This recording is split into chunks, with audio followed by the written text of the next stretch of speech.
오늘 설교 제목 같이 한번 읽어보도록 하겠습니다. 설교 제목을 같이 읽겠습니다. 읽어봅시다. 시작. 그 사람이 어떻게 알아? 우리 자주 하는 말이죠. 힘들 때 뭐라 그러면 그 사람이 어떻게 알아? 이런 말 하는데 한번 더 해봅시다. 시작. 어떻게 알아? 그 사람이 어떻게 알아? 한 사람의 가치가 놀랍다는 것은 성경이나 혹은 위인전을 볼 때 혹은 역사의 전환점을 볼 때 꼭 한 사람의 역사의 변곡점이 된 것을 보면서 느끼게 됩니다. 수많은 국민들이나 엄청난 군대도 해결하지 못했던 것을 한 사람이 해결해내는 것을 보기 때문입니다. 국민 성격 개조 운동과 농촌 부흥을 일으킨 덴마크의 그룬트비 목사, 덴마크가요 국민 저성이 거의 노예 근성이었대요. 워낙 여러 나라에게 짓밟혔기 때문에 덴마크 국민들은 머릿속에서 발끝까지 우리는 종이라는 생각이 컸었다고 합니다. 덴마크가 이렇게 좀 땅도 바다보다 조금 낮아서 뭐 많이 쌓아두죠. 벽 같은 것도 많이 쌓아두는데 덴마크가 뭐 엄청난 나라가 아니기 때문에 주변의 나라들이 완전 호구였던 호구, 이 나라가 건들고 저 나라가 건들고 해서 오랫동안 덴마크 안에 흐르고 있는 것은 이 노예 근성, 패배 의식이었다고 합니다. 그런데 그룬트비라는 사람이 하나님이 주신 땅이라는 아주 캐치프레이즈를 걸고 덴마크를 세계에서 가장 우수하고 많은 사람들이 부러워할 만든 나라로 만들었습니다. 덴마크의 그룬트비는 말 그대로 우리에게 세종대왕 이순신을 합친 같은 인물입니다.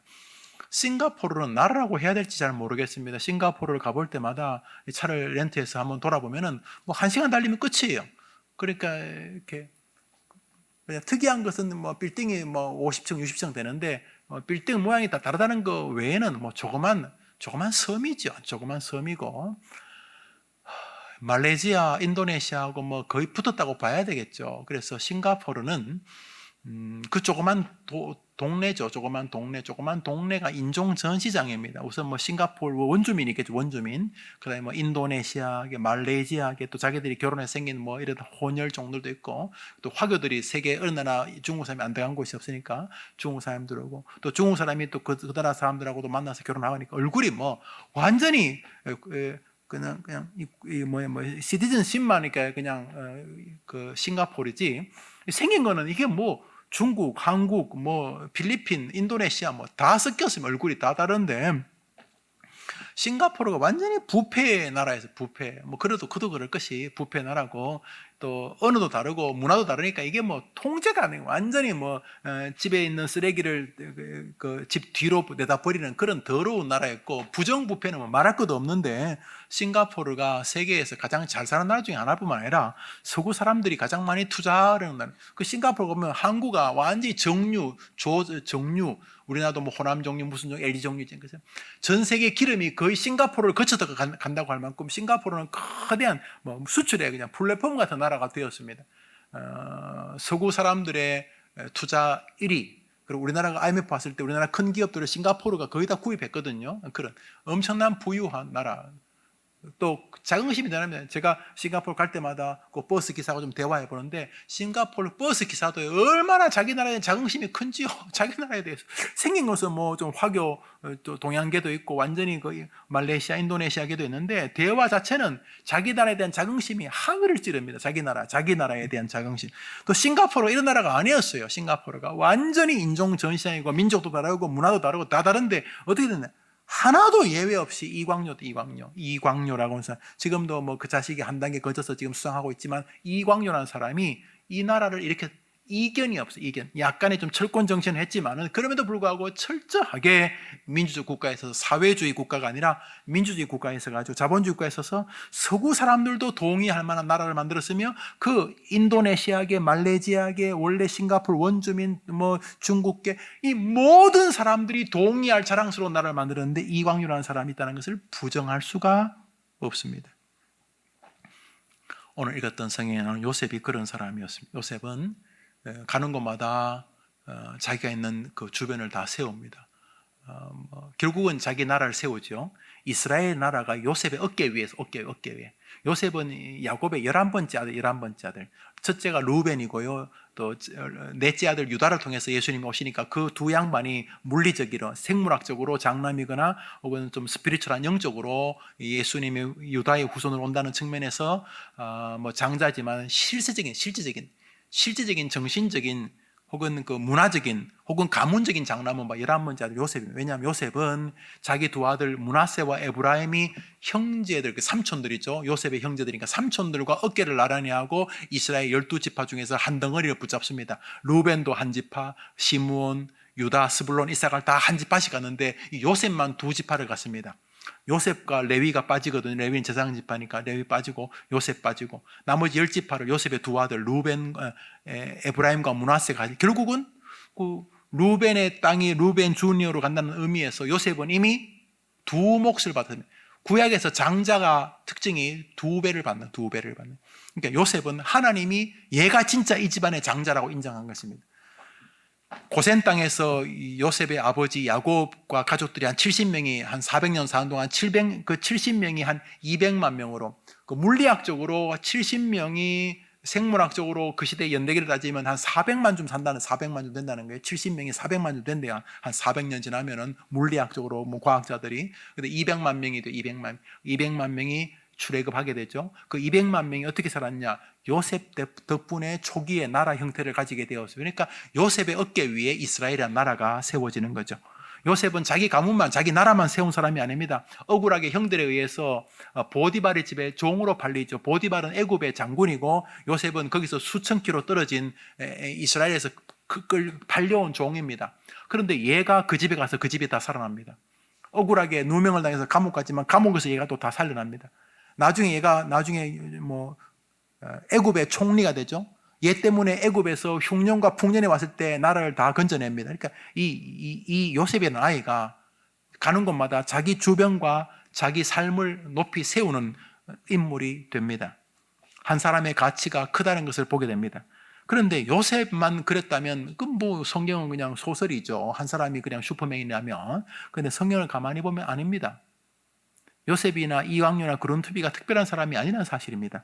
그러므로 우리를 이 땅에 보내신 하나님이 그들의 하나님인 것 같은 분이라는 뜻에서 우리는 우리의 삶을 굉장히 의미 있게 다뤄야 됩니다. 나 같은 인생이 뭐 서울대 나온 것도 아니고 이러면 그냥 끝나는 것입니다. 그러나 하나님이 그 일하는 방식이 반복적이지, 그분이 뭐 왔다 갔다 하는 분이 아니지. 그러면 요셉이라고는 황당하기 짝이 없는 애를 귀하게 쓰시고 복되게 하고 그도 복되고 그 인생도 복되고 그 주변의 사람도 복되게 한다면 나도 하나님 앞에 지금 20대 30대를 지나고 있는데 쓰임받을 수 있지 않겠는가 생각을 한다면 우선 성경을 바르게 접근하는 것입니다. 이 시대에 이런 뭐 영웅담, 람보 이야기 다 싫어합니다. 목사님 뭐 개천에서 용나지 못해요 뭐 그렇게 말하는데 그건 세상 이야기고, 오늘 성경은 우리에게 한 사람의 가치에 대해서 말하고자 하시는 것입니다. 오늘 성경 본문을 읽겠습니다. 성경 본문의 주인공은 요셉이 아닙니다. 보디발입니다. 오늘 저 성경에서 말하고 있는 사람은 보디발입니다. 저것은 철저하게 보디발의 시각입니다. 하나님도 별로 믿지 않는 보디발. 읽습니다. 시작. 그의 주인이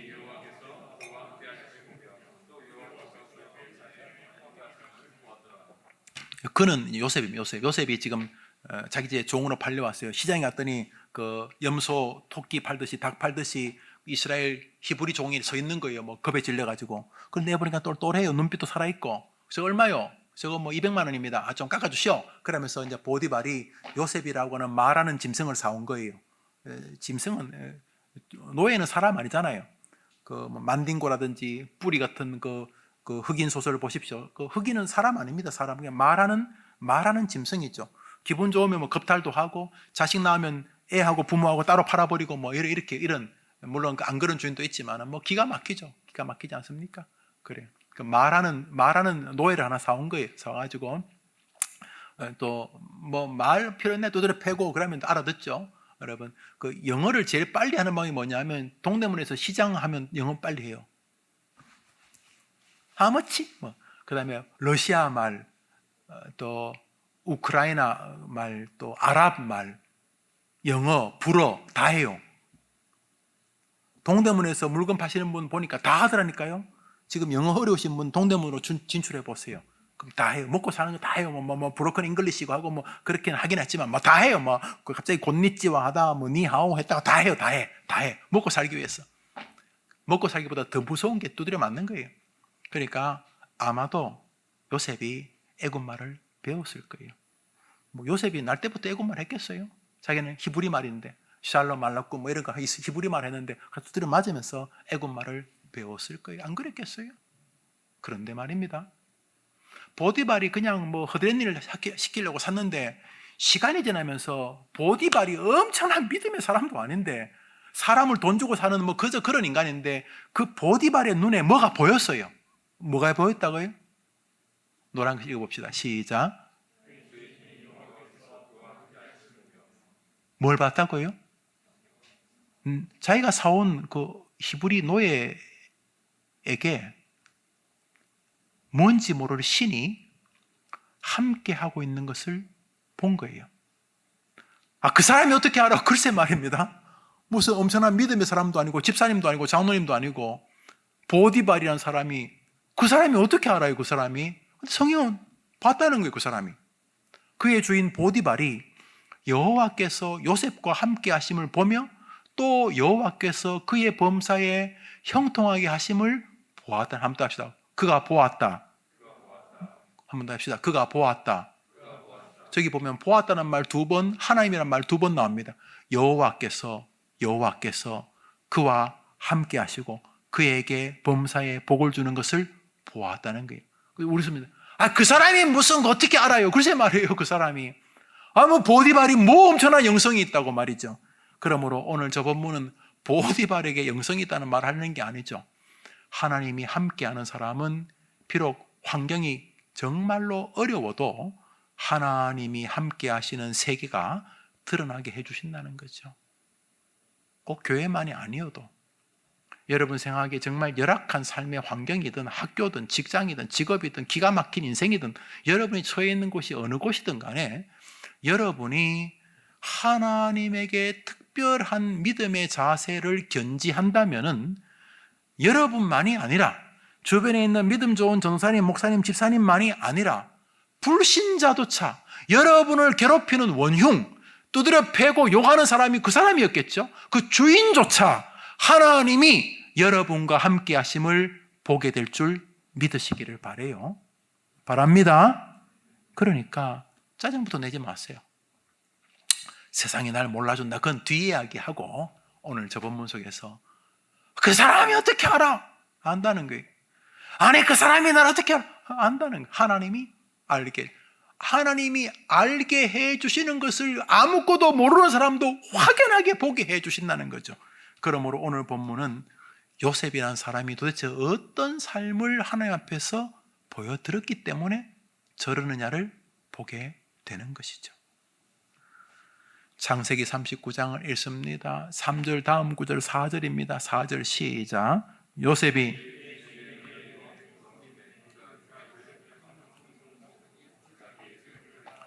어느 날 성경을 읽다가 제가 이 요셉을 총무로 삼았다는 것이 갑자기 확 다가왔어요. 그래서 제가 요셉 총무란 교육 프로그램을 만들었어요. 잘했죠? 잘했어요. 요셉 총무 일이 아이들에게 굉장히 큰 영향을 준 것으로 보여요. 저 멀리 화란에서 공부하는 어린아이도 목사님 이제 벌써 그 처녀가 다 됐는데 요셉 총무 때문에 그때 교육 때문에 제가 견디고 있고 이길 수 있어 이런 말을 하더라고요. 제 주변의 사람들도 그래요. 자기 아이가 요셉 총무 공부를 하면서 많이 달라졌다는 거예요. 그렇죠? 요셉 총무 요셉. 그 보디발이요 며칠 뒤에 그 아이에게 하나님이 함께 하시는 것을 느끼면서 그 아이를 가정집에 최고의 자리 총무로 삼아 자기 집의 모든 소유를 그에게 맡기게 됩니다.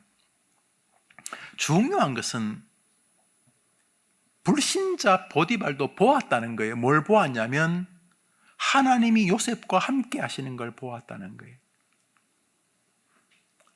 그러니까 요셉 스스로는 느끼는 건 말할 것도 없을 것이고 불신자조차 이 아이를 하나님이 케어하고 계시는구나 라고 느꼈다는 거예요. 이건 무조건 성공적인 인생이 아닐 수가 없죠. 다 떠나서 잘 산 거죠. 정말 행복하게 사는 거죠.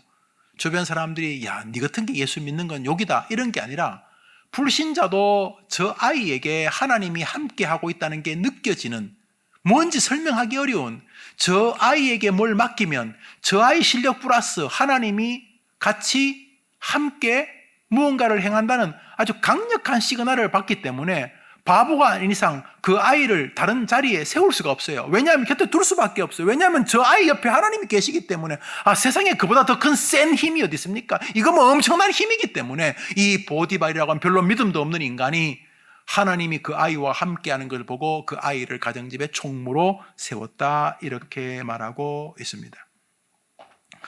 오늘 설교를 이제 여러분에게 진행하면서 그럼 뭐가 보디발에게까지 요셉을 인정하게 만들었는가 하는 것이죠. 사실 성경 전반부는 아담의 이야기고요, 중반부는 아브라함의 이야기가요, 중반부는 야곱과 요셉의 이야기입니다. 그런데 우리가 결론이라는 측면에서 창세기는 요셉의 이야기입니다. 창세기는요, 요셉이 죽는 것으로 끝을 맺습니다. 우리 유명한 교수님이 은퇴하면 제 아들이 논문 봉헌하잖아요. 그리고 또 박두진이가, 조지훈이가 죽으면서 청록파 시대가 끝났다. 피카소가 죽으면서 어쩌고 후긴 상파가 끝났다. 한 시대 막을 내렸다. 이런 말 하잖아요. 요셉이 죽자 창세기를 닫아주다. 창세기를 닫으면서 주님이 요셉의 죽음을 기념해 주셨어요. 요셉은 하나님이 정말 좋아하는 사람이. 시편에도 요셉 이야기는 굉장히 많이 나옵니다. 특별히 요셉의 후손에 관한 이야기가 굉장히 많이 나옵니다. 좋아. 주님이 좋아하셨던 거예요.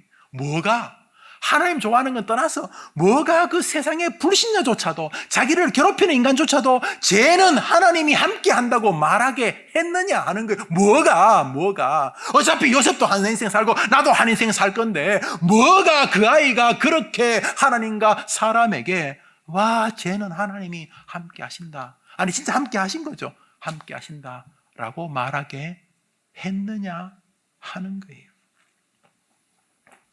그것은 아주 중요한 믿음 혹은 처신, 인생관이 요셉에게 있었어요. 그 첫 번째 인생관은 이것이에요. 한번 더 합시다. 요셉은 자기 자신과 자기의 믿음과 하나님과의 관계에 대하여 정돈된 사람이었습니다. 그러니까 그 아이는, 이 요셉의 아이는 남에게 잘 보이는 걸 떠나서 첫 번째로 자기 자신의 신앙을 지키려고 부단히 노력하는 일에 자신의 마음을 둔 사람이었습니다. 그는 신앙을 지키고 싶어 했습니다. 잠시의 부귀영화보다 나는 신앙을 지키다가 30대에 죽고 싶다. 나는 신앙을 지키다가 40대에 죽더라도 나는 하나님 앞에 다른 사람들이 꼴값을 떤다, 너 등신이냐, 대충 믿어라 이렇게 말하고 하더라도 나는 하나님과 나와의 관계에서 하나님 앞에 내 믿음을 지키고 싶다고 하는 하나님을 향한 자신과의 신앙에 끊임없이 정돈을 추구하는 인물이었다는 것이죠.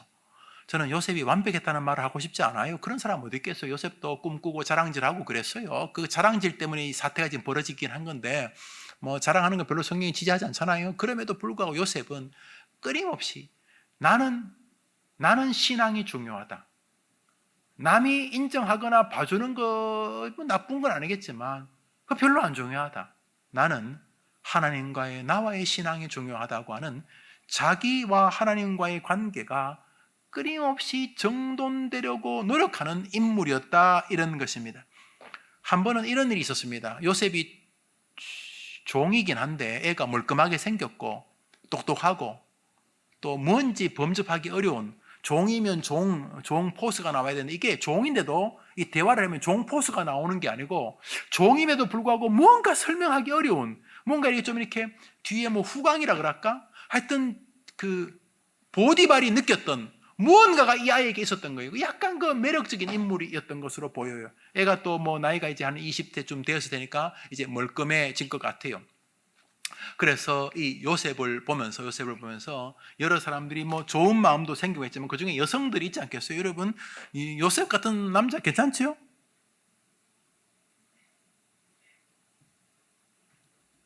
복음화? 괜찮지? 괜찮지, 그래. 요셉 같은 아이, 괜찮지? 뭐, 이만하면 뭐, 리더십도 있고, 그 보디발이 우리로 말하면 대통령 경호실장이거든요. 장관급이에요. 그 대통령 경호실장도 아마 기사가 있을 거예요, 내 생각에. 대단한 거죠, 장관이고. 자기 집에 감옥이 있었으니까 얼마나 집이 컸으면 자기 집에 감옥이 있겠어요. 혹시 자기 집에 감옥 있는 사람 있어요? 그냥 집이 감옥이에요?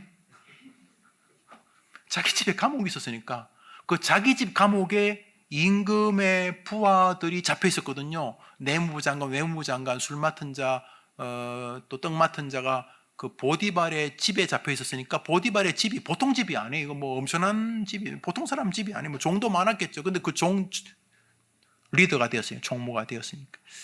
그러니까 주변에 사람들이 요셉에게 뭐 좋은 마음을 가졌던 것 같아요. 남자들도 참 멋있는 녀석이다 싶었지만 여성들도 참 괜찮은 사람이다 이렇게 생각을 한 것 같아요. 그 중에 하나가 바로 이 보디발의 부인 아줌마, 주인 아줌마였어요. 참 맹랑한 여자인데요. 우리 읽어보겠습니다. 시작.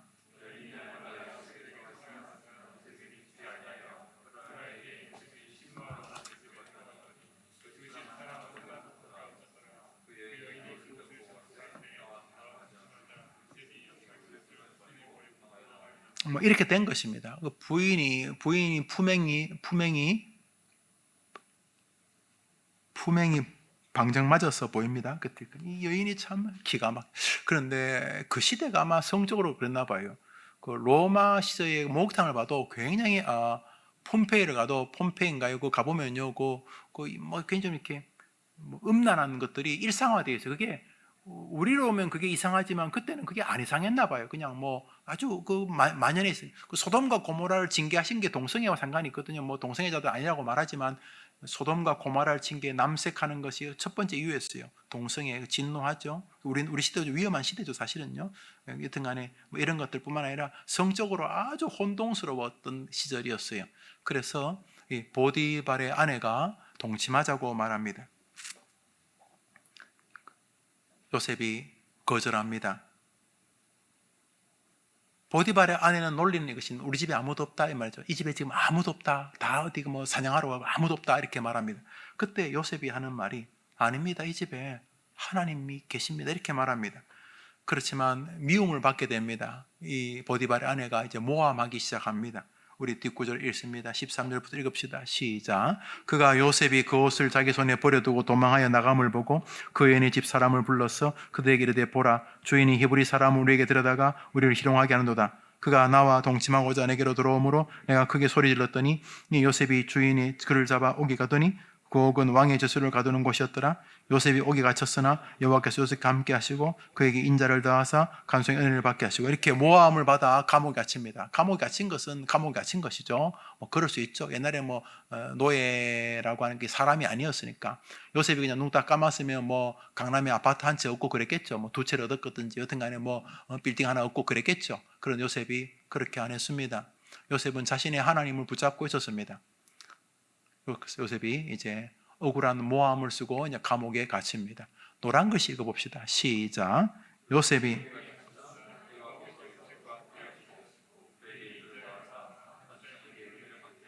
저 신기한 건 말이죠. 요셉이 감옥에 갇혔는데 거기서도 하나님이 요셉과 함께 하셨다는 거죠. 우리는 이제 상식적으로 생각합니다. 저게 뭐 함께하는 거? 함께하면 감옥에 안 갇혀야지. 함께하면 억울한 누명을 안 써야지. 이게 뭐 장난치는 것도 아니고 억울하게 누명을 쓰고 주님이 뭐라 하냐면 함께 하셨다는 거죠. 그런 면에서 여러분 이해됩니까? 안 되죠. 그러므로 여러분 인생에 어려움이 오는 게 다 이해됩니까? 여러분이 무슨 하나님입니까? 어떻게 다 이해됩니까? 여러분 인생에 난제가 다 풀립니까? 퍼즐이 다 해결됩니까? 안 되잖아요. 저도 그래요. 뭐 이런 일이 다가오나 뭐 저런 사람들이 다 있나 싶을 때가 있어요. 그런데 분명한 것은 하나님의 의도는 더 위대하다는 거예요. 요셉은 옥에 갇혀야 돼요. 옥에 갇혀서 곧 애굽 임금 바로의 장관들을 만나야 돼요. 그들의 꿈을 해몽해 줘야 되고요. 그때 요셉이 감옥에 갔을 때가 20초 21~22살 됐을 거예요. 애굽의 법이 요즘 발견됐는데요. 애굽의 관직에 오르는 나이가 30살이에요. 30살. 애굽의 관직에 오르는 나이가 30살. 30살 동안 요셉은 애굽의 정치도 배워야 되고요. 그냥 이렇게 브로큰 잉글리시가 아니라 제대로 된 애굽 말을 배워야 돼요. 총리도 해야 되니까. 그래서 애굽 정치도 읽어야 되고요. 애굽 정세도 알아야 되고요. 감옥에 있는 다양한 사람 중에서 애굽이 어떻게 흘러간지도 배워야 되었어요. 그래서 하나님은 요셉을 학교예요, 신학교 이름이 감옥이에요, 감옥. 감옥에 보냈어요. 감옥에 보내서 애굽의 왕자들, 애굽의 신하들, 애굽의 장관들 이런 사람들과 만나게 했어요. 그런데 중요한 것은 감옥에 갇힌 것은 힘든 것이지만 감옥에서도 하나님이 요셉과 함께 하셨다고 성경이 말하고 있는 것입니다. 다시 말해 우리는 보디발 그 사람이 어떻게 알아? 이렇게 말하면 안 됩니다. 세상이 알아주겠나? 그렇게 말하면 안 됩니다. 여러분이 믿음을 지키려고 하나님 앞에 몸부림치면 하나님이 알아주는 건 말할 것도 없고 성도와 목사들이 알아주는 건 말할 것도 없고 세상도 돈도 건강도 세계도 불신주인도 여러분을 박해하고 비판하는 사람도 하나님이 여러분과 함께 하시는 것을 알아주게 됩니다. 그러기 위해서 요셉이 뭘 했는지를 보아야 됩니다. 요셉은 하나님과 자기 관계를 끊임없이 삶의 우선순위에 두었습니다. 그리고 요셉은 다른 사람들이 100년 해도 할 수 없는 자리에 올랐고 그는 다른 사람이 1000,000명이 달려들어도 할 수 없는 자기의 이스라엘 나라를 세우는 개국 공신이 됩니다. 요셉을 통해서 하나님의 나라가 번성하게 됩니다. 여러분, 요셉의 후손인 여호수아, 그는 요셉의 후손 에브라임의 자손입니다. 이스라엘을 건지게 되는 것은 바로 요셉의 후손 덕분이 말해도 과언이 아닙니다. 하나님께 쓰임받고 가치 있는 삶을, 아니 저 세상에서조차 인정받는, 아니 저 사람이 어떻게 알아? 라고 할 만큼 멋진 인생을 살고 싶습니까?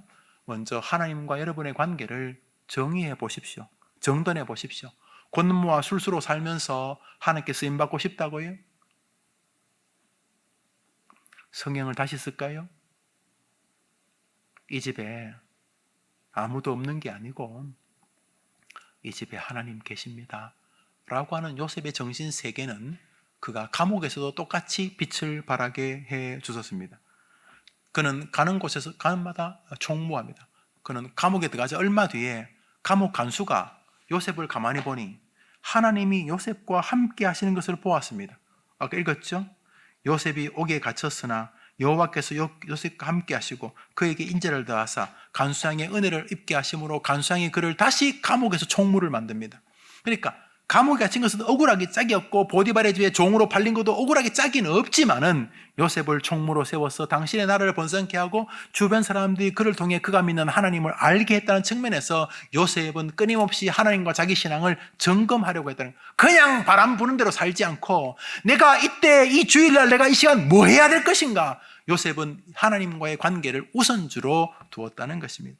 하나님 안 변한다는 거 기억하십시오. 바벨론 시대에도 걸출한 요셉 총무가 한 명 있었습니다. 다니엘서 1장을 읽습니다. 읽읍시다. 시작.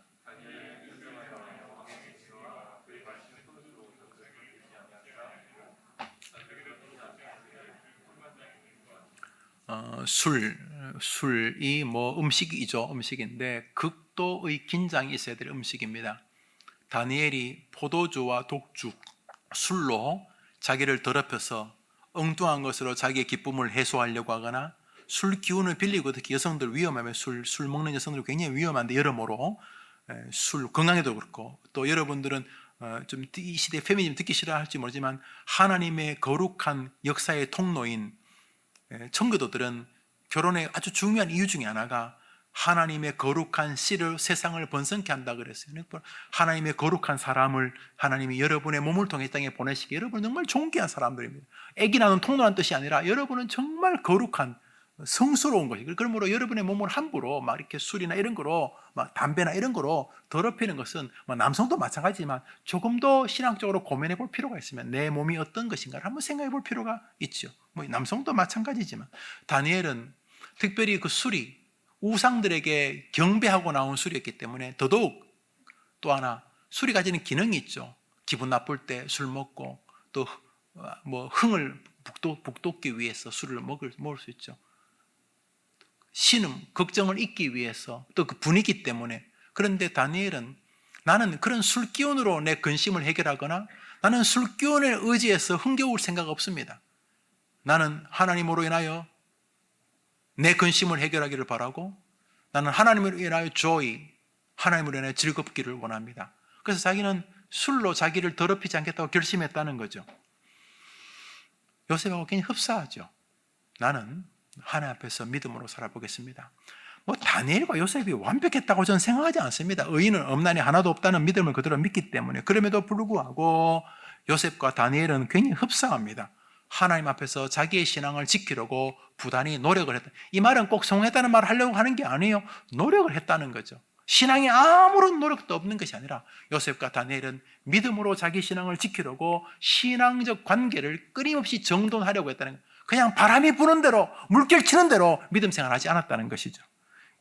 요셉이 죽습니다. 죽을 때의 장면을 읽어봅시다. 히브리서 11장입니다. 시작. 믿음으로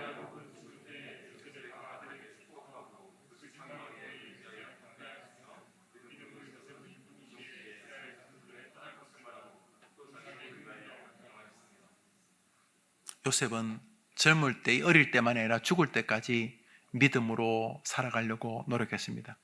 자식들에게 말하면, 그때까지 요셉은 총리였거든요.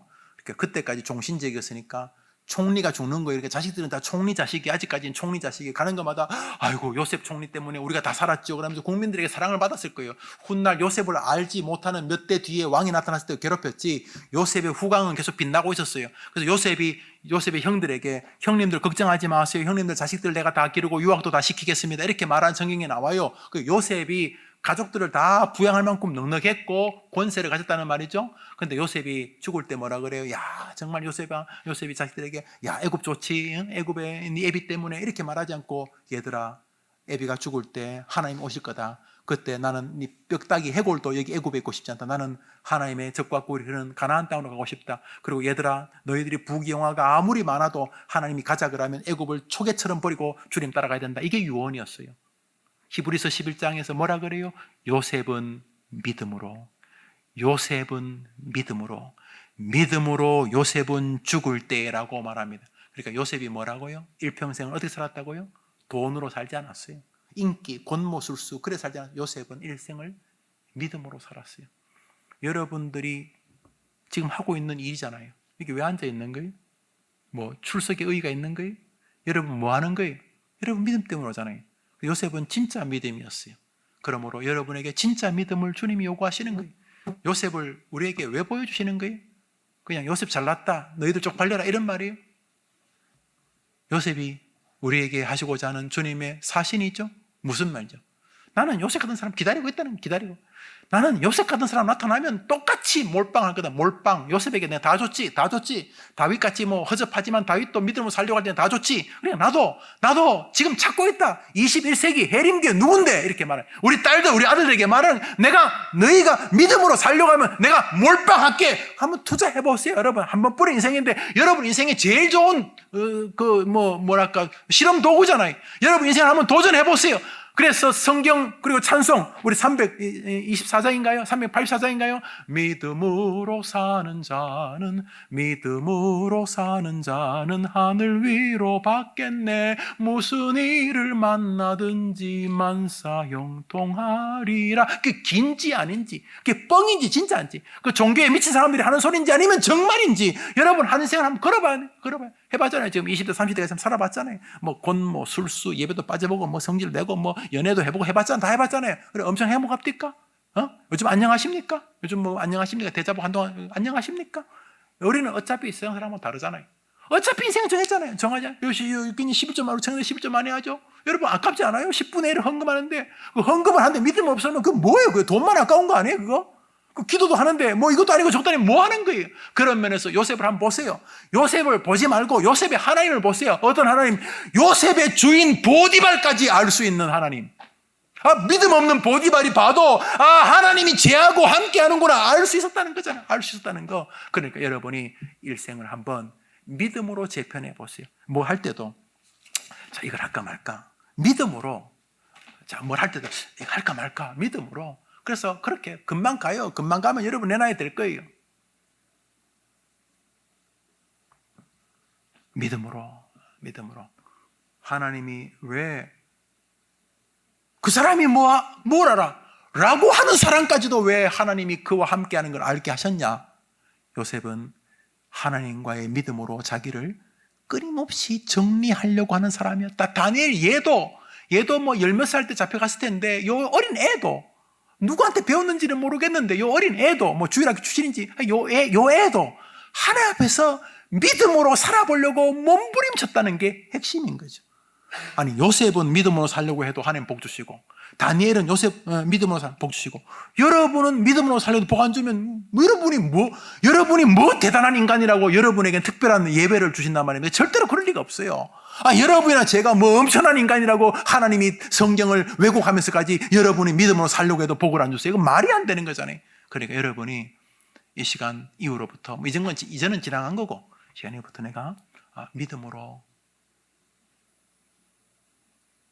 말 한마디부터 내가 성질대로 말하지 않고 믿음으로 말하고 마음도 막 성질대로 낙심하고 불평하고 그러지 않고 믿음으로 사람을 대할 때도 또 오늘 이 요셉이나 다니엘 같은 특별한 사건이 만날 때도 힘들지만 믿음으로 해보려고 하는 동안 여러분이 기대해도 좋은 결과가 기다리고 있다고 신앙해 보시기를 바라는 것이죠. 두 번째로 요셉이 자신과 하나님과의 믿음의 관계를 가지고 끊임없이 삶을 운영해 가려고 했다는 것이 그 첫 번째 정신이라면 두 번째로 요셉에게 나타난 신앙은 이것입니다. 한번 따라합시다. 요셉은 자기 믿음으로 세상을 살려 할 뿐만 아니라 세상에 자기가 믿는 하나님을 드러내려고 힘썼다. 창세기 40장 읽습니다. 40장 읽습니다. 시작.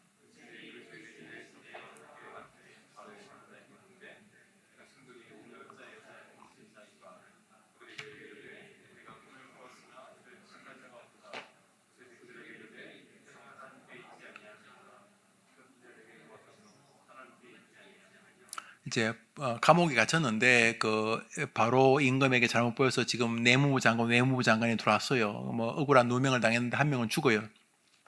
떡 맡은 자는 죽고 술 맡은 자는 다시 복직이 돼요. 쉽게 말하면 장관들. 그런데 이제 두 장관이 밤에 꿈을 꿔요, 둘 다. 그런데 너무 꿈이 살벌한 꿈이에요. 살벌한 꿈. 여러분 어릴 때 어떤 꿈을 꾸면서 제일 무서웠어요? 저는 제일 무서운 게 세탁소 아저씨가 다리미 들고 쫓아오는 꿈이 제일 무서워요. 왜 다리미를 들고 쫓아오냐? 어릴 때 내가 다리미에 대인 적이 있었는지 꿈에요. 그 세탁소 아저씨가 다리미를 꼭 이렇게 다리미 이렇게 드는 거다. 이렇게 다리미 이렇게 들고 막 쫓아와요. 다리미를 이렇게 들고 쫓아오니까 제가 어릴 때 그 다리미를 든 그 아저씨 도망가다가 오줌 싸고 막 그랬거든요. 다리미가 무서워. 그런데 두 장관이 공교롭게 꿈을 꿨는데 뭔가 좀 서글픈 꿈인 것 같아요. 그래서 이 꿈이 웬만하면 꿈을 하루에도 뭐 몇십 개 꾸고 뭐 제일 마지막에 한두 개 기억 안 나는데 지금 너무 둘 다 생생한 꿈이에요. 막 똥 씹은 표정으로 있을 때 요셉이 장관님들 무슨 일이 그렇게 힘드십니까? 그러니까 애들이 내가 뭐 꿈을 꿨는데 이게 뭔 뜻인지 모르겠다. 그랬더니 요셉이 뭐라고 말하냐 하면 노란 것이 읽읍시다. 시작. 생뚱맞게 이 히브리 종이 애굽 장관들에게 누구를 소개합니까? 누구를 소개한다고요? 하나님을 소개합니다. 그 짧은 순간에 이 아이가 하나님을 소개합니다. 하나님을 드러냅니다. 우리 많은 청년들 가운데 자기가 예수 믿는 걸 직장에서 말하지 않는 분이 계시죠? 응? 이수진을 닮아서 내가 예수 믿는 것을 세상이 알게 하지 마라 이러면서. 그렇죠? 왜요? 예수 믿는다고 하면 피곤하니까. 예수 믿는다고 하면 지나간 모든 만행들이 다 덤타기로 쓰여져 가지고 교회 다니는 것이 이 소리 들을까 봐. 그 다음에 이후에 행동 반경이 좁아질까 봐. 그래서 혹시 안 그러십니까? 훗날 바로 임금이 꿈을 꿔서 근심에 잠길 때에 애굽의 모든 박수무당 박사를 불러서 꿈을 해석하라고 하는데 꿈을 해석하지 못하고 우선 꿨는지가 뭔지를 모르니까 자기가 무슨 꿈을 꿨는데 그게 뭔지도 모르니까 해석하라고 하는데 뭐 말은 해야 해석을 하지. 다 죽이라. 그때 복직되었던 장관이 참 옛날에 2년 전에 3년 전에 감옥에서 만났던 히브리 종 그러면서 그 요셉을 30살이 되었을 때 비로소 요셉을 끄집어내어서 애굽 임금 바로 앞에 딱 세웁니다. 그래서 요셉이 벌벌 떨면서 이 임금 앞에 딱 섭니다. 그때 애굽은 여러분 저 피라미드가 보면 아시겠지만 지금 미국, 영국, 프랑스, 독일, 러시아, 중국 합친 것보다 더 큰 강대국이에요. 애굽. 이집트가 온 세상을 통치하던 때였습니다. 그 애굽의 바로 애굽의 임금이죠. 애굽 대왕 앞에 딱 섰습니다. 꿈을 해몽하라고 합니다. 우선 내가 무슨 꿈을 꿨니? 이렇게 묻고 그리고 그 꿈이 무엇이냐고 묻습니다. 다른 사람 다 해석 못하니까 너도 해석하지 못하지? 이렇게 먼저 묻습니다. 그때 바로가 묻는 말에 요셉이 대답을 합니다. 읽어보겠습니다. 15절부터 읽습니다. 시작. 바로가 요셉에게 들은즉 너는 꿈을 들으면 능히 푼다더라. 요셉이 바로에게 대답하여 그러되 이는 내게 있는 것이 아니라 하나님이 바로에게 평안한 대답을 하시리다. 요셉이 바로에게 고하되 바로의 꿈은 하나이라. 하나님이 내가 바로에게 고하기를 하나님이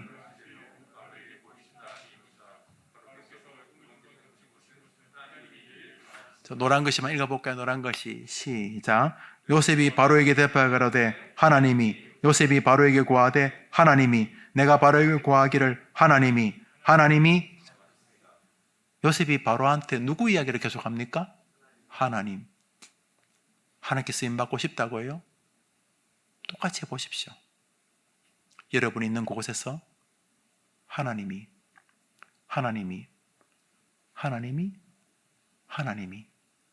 요셉은 자신의 삶에서 하나님을 드러내는 사람이었습니다. 이것은 예수님의 유언이었습니다. 땅끝까지 가서 너는 내 증인이 되라. 이 땅에 오신 하나님이 예수님 아닙니까? 요셉은 이미 그 창세기에서부터 자신이 있는 그 자리에서 하나님을 드러내던 사람이었습니다. 결국 이 요셉에게 감동을 받습니다. 주변 모든 사람들이. 다시 말합니다. 보디발이 하나님이 요셉과 함께하는 것을 보았습니다. 믿음도 없는 보디발이. 심지어 바로 임금이 훗날 요셉에게 감동되고 전염이 됩니다. 창세기 41장 38절 9절 읽읍시다. 시작.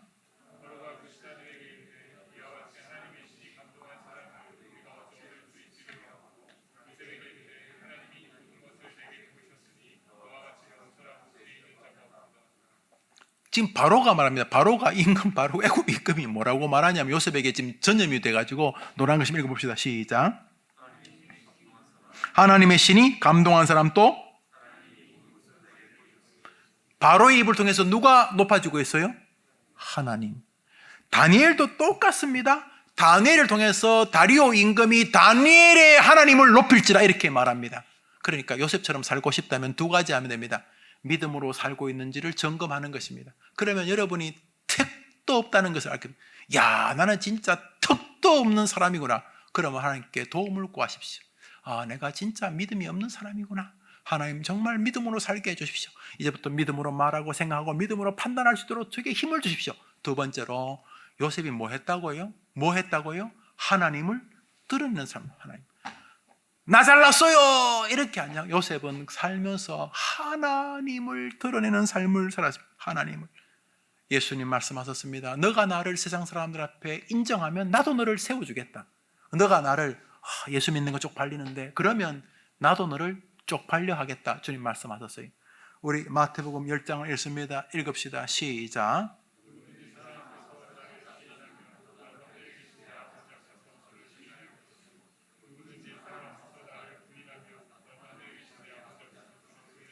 한 주간 시작합니다. 여러분 한번 살아보십시오. 금방 또 지나가겠죠? 금방 하면 이제 오늘 지나가면 월요일이고 하면 수요일이고 하면 토요일이고 뭐 찬양 연습하고 하면 주일이 오겠죠? 직장, 학교, 뭐 직업, 뭐 또 공부 뭐 많이 하시겠죠? 여러분도 저도 마찬가지입니다. 그런데 멋진 길이 있습니다. 무슨 멋진 길이 있냐면 하나님이 요셉의 그 하나님이 여러분의 하나님이라는 사실입니다. 그 하나님이 여러분 곁에 계십니다. 혹은 여러분 안에 계십니다. 그리고 하나님은 성령을 통해서 이미 다 말씀하셨으면 나는 안 변한다. 날 바꾸려고 하지도 마라. 나 여호와는 안 변한다. 그러면 이제 길이 딱 정해졌습니다. 요셉의 길을, 다니엘의 길을 잘 보는 것입니다. 뭐 우리 요셉 하니까 엄청난 믿음, 뭐 별것 없어요. 요셉은 그냥 직장에서 요셉의 직장은 보디발의 집이고 요셉의 직장은 감옥이죠. 여러분의 직장은 집이고 학교고 뭐 직장이겠죠. 뭐 교회. 또 여러분이 만나는 사람은 보디발의 뭐 가족 아내, 뭐 여러분 만나는 사람들은 뭐 이모, 고모, 숙모, 삼촌, 뭐 주변의 친구들, 동료들 뭐 그렇겠죠. 요셉은 사람들에게 뭐 지시하겠죠. 이거 이러시오, 저러시오. 뭐 여러분들은 뭐 컴퓨터 작업을 하거나 뭐 아이들을 가르치거나 뭐 하겠죠. 여러분들 뭐 똑같아요. 삶의 컨디션이 뭐 다 똑같잖아요. 나이만 좀 다를 뿐이지. 요셉이 살아있으면 한 3,500살? 뭐 여러분하고 몇 살 차이 안 나요. 주님이 1000년이 하루가 되잖아요. 한 3일 자면 그 비슷해져요. 다른 거 하나도 없어요. 중요한 건 하나님이 동일한 분이. 그러니까 이번 주에 하나님 여러분을 기대하는 건 쉽죠? 여러분이 믿음으로 살아가는 모습을 보고 싶으십니다. 두 번째로, 노골적으로 자기를 띄워주기를 바랐어요. 하나님. 좀 지나치지만 어떡하겠어요? 하나님은 자기 영광을 위해서 우리를 만드셨는데. 그러니까 여러분이 괜히 하나님 좀 너무 이렇게 체면 좀 차리십시오. 그러지 마시고, 하나님 좀 쪽팔리지 않습니까? 하나님 원래 높으신 분인데, 야, 가라. 하나님 원래 높으신 분인데, 뭐 나한테까지 그렇게 영광을 받으시려고 하십니까? 그러지 말고, 원하신다니까. 여러분의 입술과 여러분의 마음을 통해 마치 여러분에게 자기가 전부인 것처럼 되기를 원하신다니까. 여러분 살면서 홀로 있어도 하나님 좀 외람된 말이지만 띄워드리세요. 하나님 대빵, 하나님 짱, 하나님 사랑해요, 하나님 러브유 뭐 하면서 여러분이 홀 때 하나님 높여요. 그게 찬양이죠, 노래죠, 경배죠, 또 기도죠. 그렇죠, 하나님. 그 다음에 사람들 앞에 노골적으로 그분을 자랑하세요. 여러분 자랑하면 사람들 싫어해요. 여러분 자랑하면 지가 뭐 잘났다고. 그런데 여러분 하나님은요 자랑하잖아요. 땅 끝까지 가서 자랑하라. 내 증이 되는 게 그 자랑하라는 거고, 하나님 뭐 욕하라는 거, 자랑하라는 거. 그러니까 오늘 다니엘이 하는 것은, 요셉이 하는 것은 하세요. 뭘 하라고요? 하나님이 친구 만나면 하나님은 할 수 있어요. 꿈의 몽 하나님 할 수 있어요. 그거 하나님 할 수 있어요. 너 병 하나님 고칠 수 있어요. 내 인생 하나님 네 인생 하나님 도와주. 너 어렵지 하나님 도와주. 그냥 하나님 이야기하라는 거예요. 그런데 하나님 뭐라 그랬어요? 좋아하시잖아요. 그런데 알아요. 여러분이 잘 안 할 것을 제가 알아요. 믿음으로 안 살려고 하고 해왔던 삶의 관성에 따라서 아까 맨치로 그러면서 또 밤에 잠들고 아침에 눈 뜨려고 하실 거 제가 미루어 짐작이 돼요. 또 하나, 하나님 자랑하는 거, 자기 자랑은 좀 해봤는지 모르겠습니다만 남 자랑하는 거 익숙하지 않고, 더군다나 하나님 자랑을 별로 해본 적이 없기 때문에 어색하실 거예요. 그러나 그 어색의 문제가 아니에요. 보십시오. 한 인생이 달린 거예요. 아니, 만나지도 못한 인생 후손들이 달린 거예요. 요셉은요, 여호수아를 본 적이 없어요. 요셉이 무슨 수로 여호수아를 보아요? 요셉이 죽고, 창세기에 죽고, 요셉의 후손들이 한참 지난 다음에 애굽에서 430년쯤 지난 다음에 모세를 통해서 출애굽할 때 그때 모세의 비서가 여호수아였어요. 그러니까 모세와 요셉과 여호수아는 최소한 300년 이상이 300년 10세대가 한 세대 10세대가 지났어요. 그 요셉은 여호수아를 본 적도 없는데 요셉의 후손이 영광의 후손이 되지 않잖아요. 되잖아요. 여러분이 그냥 여러분만 믿음 생활하는 거야. 여러분 때문에 여러분 가문이 다 살아나는 거예요. 믿으세요. 그러니까 이번 한 주간 여러분이 믿음으로 살아보려고 하세요. 그건 뭐 정답이 없어요. 여러분이 믿음이 무엇인지를 고추 생각해 살아보세요. 두 번째로 이번 한 주는 노골적으로 써붙여도 된다. 하나님 만세, 하나님 짱, 하나님 대단하다, 하나님 살아계신다, 하나님 위대하시다, 하나님 못할 일 없다, 하나님 존귀하시다. 여튼간에 여러분이 그냥 말로도 좋고 행동으로 좋고 그냥 여러분이 이번 한 주간 살면서 하나님을 높이는 거예요. 한번 들어봅시다. 요셉의 생은 하나님을 드러내는 생이었다. 한 가지 더 주제가 있는데 제가 철이 들어서 오늘 이 정도로 설교를 할 거예요.